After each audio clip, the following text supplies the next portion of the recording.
Ето, ма, другаро, я влезнах. Кажете ми име, презиме и фамилия. Първо аз се казвам Крум. Така, презимето? И презиме, и предлете се, то са неизмерено, но си е същото. Ма кой те пита как се казваш зими, как се казваш лети, бе? Питам те име, презиме и фамилия. Първо, второ и трето име. Крум Зарков, другара съдия. Така, трето? Трето съм го забрал да го не помним.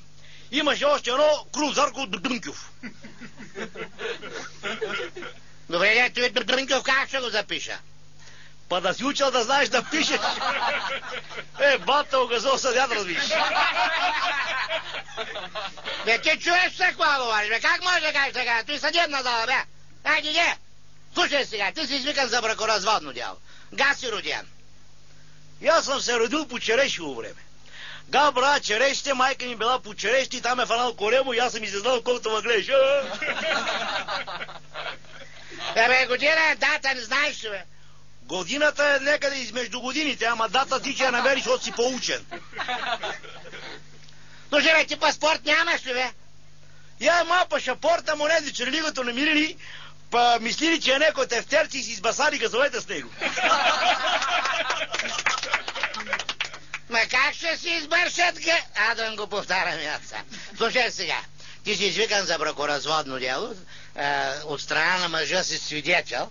Таз другарка виждаш ли я? Познаваш ли я? Виждал ли си я някъде? Чекай да ga видим. Моля да те познавам. Да знаете, га съм гледал, какво съм се дървил 2 часа, значи го умал. Бе, нас не интересува какво си правил, бе. Нас не интересува какво точно си видял. Седим си в гората, другаро съдия, и си цепим дърва. Цепим си дърва, цепим си дърва, цепим си дърва. По едно време усещам, се чуват някакви стъпки. Обръщам се, виждам те тази другарка, с още един се фанали и се прегръщат, целиват. Прегръщат, целиват се, прегръщат, целиват се. Я тръгна след тех. Не съм любопитен, ама викам тия мога взема са наебът. Ама молим се! Без такива цинизми, бе! Да, я реко мога да не се ебът. Абе, разбрах ми кой не направят, бе! Дай нататък, разбрах ми кой не направят. Да, за ебана нема говорим, нали? И легна она до учинка и почна да се боричка. Ту она отгоре, оно доле, она отгоре, оно доле, она отдоле. И по едно време другаро съдия, он като се беше изцервил целият като лимон. Че като си бракнал в гащите, като извади един такова голем кур. Значи каза да им казваш такива цинизми, ще кажеш културно му, извади един член. Он извади един член, ама бая член беше. Абе направо курси беше, ма член да бъде както му вика, бе. Че го размандахерца насам натам, он е ми ти член.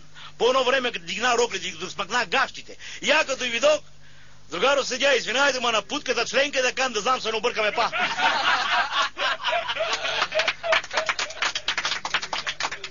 Слушай, Штафанов, ще изхвърля вина на ванкадите. Путка членко, умраси ме имени, аз ги каза.